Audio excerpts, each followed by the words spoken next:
السلام علیکم ناظرین۔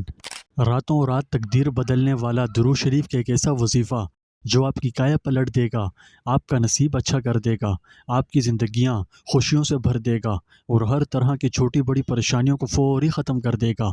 اگر آپ یہ تمام فوائد ابدی حاصل کرنا چاہتے ہیں تو میرے ساتھ بنے رہیں، کیونکہ آج میں آپ کے ساتھ درود شریف کا ایک ایسا طاقتور اور کرشماتی عمل شیئر کروں گا جس کا آپ نے پہلے کبھی تجربہ بھی نہیں کیا ہوگا۔ پیارے ناظرین، روحانی تحقیق کے دائرے میں چند نیک اعمال باوجود مختصر ہونے کے بڑے گہرے فوائد و برکات رکھتے ہیں اور بہت ہی اہمیت کے حامل ہوتے ہیں۔ ان میں سے ایک عمل درود شریف بھی ہے۔ متعدد روایات میں اس کی بڑی گہری حکمتیں اور فضائل و فوائد بیان ہوئے ہیں۔ درود شریف، جسے صلات بھی کہا جاتا ہے، دین اسلام میں ایک طاقتور دعا اور گہری برکات کی ایک شکل ہے۔ یہ حضور صلی اللہ علیہ وسلم پر درود و سلام بھیجنے کا عمل ہے۔ لفظ درود کا مطلب برکت یا امن ہے۔ دنیا بھر کے مسلمان حضور اقدس صلی اللہ علیہ وسلم کے لیے اپنی محبت، ادب و احترام اور تعظیم کا اظہار کرنے کے لیے آپ پر درود و سلام پڑھتے ہیں۔ یہ آپ صلی اللہ علیہ وسلم سے محبت کا اظہار کرنے کا ایک طریقہ ہے۔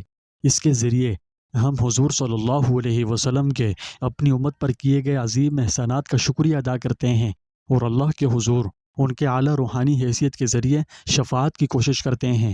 حضور صلی اللہ علیہ وسلم پر درود شریف پڑھنے کا یہ روحانی سلسلہ دین اسلام میں بڑا گہرا اثر رکھتا ہے۔ درود شریف کی مختلف شکلیں ہیں جن میں مخصوص الفاظ ہیں۔ یہ تمام دعائیں یعنی درود شریف حضور صلی اللہ علیہ وسلم کے ساتھ خاص ہیں اور مسلمانوں کے لیے یہ معمول کی بات ہے۔ ہم اپنی روزمرہ کی نمازوں، اجتماعات اور چند مخصوص مواقع پر درود شریف کا ورد کرتے ہیں۔ پیارے ناظرین، درود شریف کو اسلامی تعلیمات اور متعدد روایات میں ایک خاص مقام حاصل ہے۔ روحانیت کے اعتبار میں اس کی تاثیرات بہت اہمیت کی حامل ہیں۔ خود قرآن شریف میں بھی اس بات کا حکم کیا گیا ہے، ان اللہ وملائکتہ یصلون علی النبی یا ایھا الذین آمنوا صلوا علیہ وسلموا تسلیما۔ بے شک اللہ اور اس کے فرشتے نبی پر درود بھیجتے ہیں۔ اے ایمان والوں، تم بھی ان پر درود بھیجو اور خوب سلام بھیجا کرو۔ اللہ سبحانہ و تعالیٰ نے قرآن پاک میں بہت سے احکامات ارشاد فرمائے جن میں نماز، روزہ، حج، زکوٰۃ وغیرہ اور بہت سے انبیاء کرام کی توصیفیں اور تعریفیں بھی شامل ہیں۔ ان کے بہت سے اعزاز و اکرام بھی فرمائے۔ حضرت آدم علیہ السلام کو پیدا فرمایا تو فرشتوں کو حکم دیا کہ ان کو سجدہ کیا جائے، لیکن قابل غور بات یہ ہے کہ کسی اعزاز و اکرام میں یہ نہیں فرمایا کہ میں بھی یہ کام کرتا ہوں، تم بھی کرو، کیونکہ یہ اعزاز صرف سید الکونین فخر الرسول صلی اللہ علیہ وسلم کے لیے ہی خاص ہے۔ اللہ نے صلات کی نسبت اولاً اپنی طرف اور اس کے بعد اپنے پاک فرشتوں کی طرف کرنے کے بعد مسلمانوں کو حکم فرمایا کہ اللہ اور اس کے فرشتے درود بھیجتے ہیں، اے مومنو تم بھی درود بھیجو۔ اس سے بڑھ کر درود شریف کی اور کیا فضیلت ہوگی کہ اس عمل میں اللہ تعالیٰ اور اس کے فرشتوں کے ساتھ مومنین کی شرکت ہے۔ فرمایا اللہ اور اس کے فرشتے ہمیشہ درود بھیجتے رہتے ہیں نبی پر۔ بعض علماء نے کہا ہے کہ اللہ کے درود بھیجنے کا مطلب حضور اقدس صلی اللہ علیہ وسلم کو مقام محمود تک پہنچانا ہے اور وہ مقام شفاعت ہے، اور ملائکہ کے درود کا مطلب ان کی دعا کرنا ہے حضور اقدس صلی اللہ علیہ وسلم کی ذاتی مرتبے کے لیے اور آپ کی امت کے لیے استغفار، اور مومنین کے درود کا مطلب حضور اقدس صلی اللہ علیہ وسلم کے اتباع اور آپ کے ساتھ محبت اور آپ کے اوصاف جمیلہ کا تذکرہ اور تعریف ہے۔ یہ اعزاز و اکرام جو اللہ نے حضور صلی اللہ علیہ وسلم کو عطا فرمایا ہے، یہ اس اعزاز سے بہت عظیم ہے جو حضرت آدم علیہ السلام کو فرشتوں سے سجدہ کروا کر عطا فرمایا تھا۔ اس لیے کہ حضور صلی اللہ علیہ وسلم کے اس اعزاز و اکرام میں اللہ رب العزت خود بھی شریک ہیں، بخلاف حضرت آدم علیہ السلام کے اعزاز کے۔ وہاں صرف فرشتوں کو حکم فرمایا۔ اس آیت کا اصل مقصد مسلمانوں کو اس بات کا حکم دینا تھا کہ رسول اللہ صلی اللہ علیہ وسلم پر صلاۃ و سلام بھیجا کریں۔ اس میں پہلے اللہ نے خود اپنا اور اپنے فرشتوں کا رسول اللہ صلی اللہ علیہ وسلم کے لیے صلاۃ و سلام کا عمل ذکر فرمایا، اور اس کے بعد عام مومنین کو بھی اس کا حکم دیا، جس میں آپ کی شرف اور عظمت کو اتنا بلند کر دیا کہ آپ صلی اللہ علیہ وسلم کی شان میں جس کام کا حکم مسلمانوں کو دیا جاتا ہے وہ ایک ایسا کام ہے کہ خود حق تعالیٰ اور اس کے فرشتے بھی وہ کام کرتے ہیں۔ تو عام مومنین جن پر آپ صلی اللہ علیہ وسلم کے بے شمار احسانات ہیں، ان کو تو اس عمل کا بہت زیادہ اہتمام کرنا چاہیے۔ مسلمانوں کو اس بات کا شکر گزار ہونا چاہیے کہ یہ عمل اتنا بڑا اور عظیم ہے کہ خود اللہ تعالیٰ اور اس کے فرشتے بھی اس عمل میں شامل ہیں۔ ایک حدیث میں ہے کہ جب یہ آیت نازل ہوئی تو حضرات صحابہ کرام نے عرض کیا، یا رسول اللہ، سلام کا طریقہ تو ہمیں معلوم ہو چکا، یعنی جو اتحیات میں پڑھا جاتا ہے، مطلب السلام علیکہ ایہا النبی ورحمۃ اللہ وبرکاتہ۔ آپ ہمیں صلاۃ کا بھی طریقہ ارشاد فرما دیجئے۔ آپ نے درود ابراہیمی جو نماز میں پڑھا جاتا ہے ارشاد فرمایا۔ ایک روایت میں آیا ہے کہ آپ صلی اللہ علیہ وسلم کی خدمت میں عرض کی گئی، یا رسول اللہ، اللہ کے اس فرمان ان اللہ و ملائکتہ یصلون علی النبی کے بارے میں ارشاد فرما دیجئے۔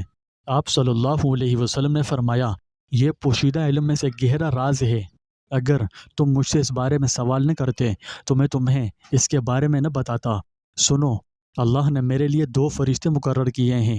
کسی مسلمان کے ہاں میرا ذکر نہیں کیا جاتا مگر وہ مجھ پر درود پڑتا ہے تو وہ فرشتے کہتے ہیں کہ اللہ تجھے بخشے، اور اللہ اور اس کے پاک فرشتے ان فرشتوں کے جواب میں آمین کہتے ہیں۔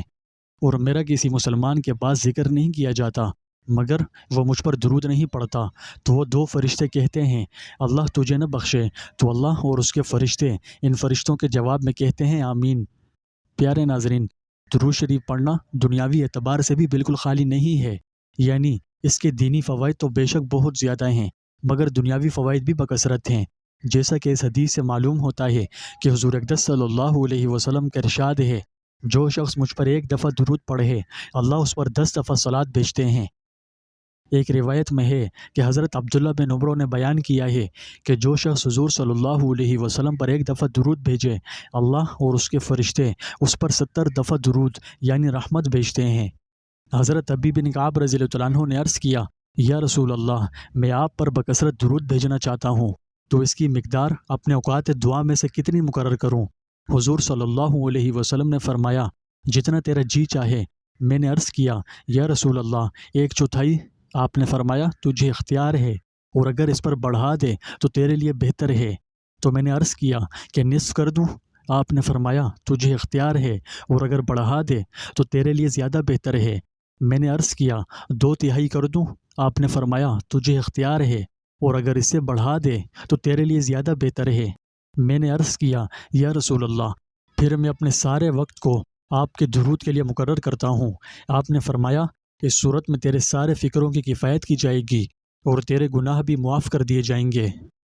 پیارے ناظرین، درود شریف کے فوائد و برکات پر اسی طرح کی سینکڑوں حدیث ہیں جو ایک مختصر ویڈیو میں بیان کرنا دشوار ہے، لیکن اب تک کی بیان کردہ تمام برکات سے آپ کو اس کی اہمیت کا اندازہ ہو گیا ہوگا۔ اس لیے اب میں آپ کو درود شریف کا خاص الخاص عمل بتانے جا رہا ہوں۔ آپ اس وظیفے کو ضرور کیجیے گا، اس کی برکت سے آپ کی تقدیر، آپ کا نصیب بدل جائے گا۔ یہ عمل آپ کسی بھی ٹائم کر سکتے ہیں، ٹھیک ہے؟ آپ نے درود ابراہیمی جو نماز میں پڑھا جاتا ہے، اسے ایک نشست میں بیٹھ کر 100 دفعہ پڑھنا ہے۔ ایسا آپ باقاعدگی سے روزانہ کرتے رہیں اور کبھی اس عمل کے دوران ناغہ نہ آنے دیں۔ اس کے علاوہ چلتے پھرتے بھی اس کا ورد رکھ سکتے ہیں، یعنی آپ نے کم از کم 100 دفعہ لازمی پڑھنا ہے، اور اس کے علاوہ جتنی دفعہ چاہیں اتنا پڑھ سکتے ہیں۔ اس عمل کی تاثیرات بہت گہری برکات رکھتی ہیں، اس کے بے شمار فوائد ہیں جو آپ اپنی جاگتی آنکھوں سے دیکھ لیں گے۔ یہ اولیاء کرام اور بزرگان دین کا خاص معمول تھا، وہ اس کا بکثرت ورد رکھتے تھے اور اپنی مجلسوں کو بھی اس سے آباد کرتے تھے۔ پیارے ناظرین، میں آپ کو آج ہی سے زبردست اور کرشماتی وظیفے کو کرنے کی ترغیب دیتا ہوں۔